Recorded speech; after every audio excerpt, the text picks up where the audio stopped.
Tsahal poursuit ses éliminations ciblées dans la bande de Gaza. L'information a été confirmée ce matin par le porte-parole de l'armée israélienne, Naïl Sachel, un ancien haut responsable du Hamas, et Raoui Mouchtaha, un membre du bureau politique de l'organisation terroriste, ont été éliminés le 24 juillet dernier.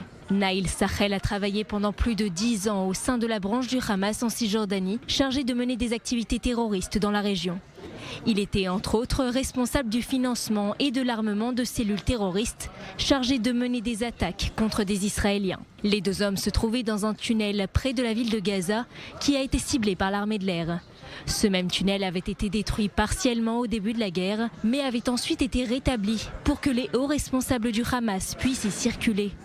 Plus de 10 mois après le début de la guerre, les activités de Tsahal se poursuivent dans la bande de Gaza, principalement dans le centre et le sud. L'armée israélienne détruit jour après jour des infrastructures terroristes et souvent des structures piégées. Ce jeudi, l'armée de l'air a ciblé avec précision 2 écoles dans le quartier Toufar de la ville de Gaza qui servaient de centre de commandement et de contrôle du Hamas et dans lesquelles se trouvaient des terroristes de l'organisation.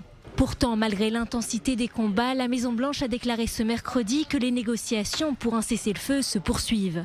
De nombreux accords sont actuellement en cours de discussion entre les parties. Nous sommes plus proches que jamais d'un cessez-le-feu entre Israël et le Hamas.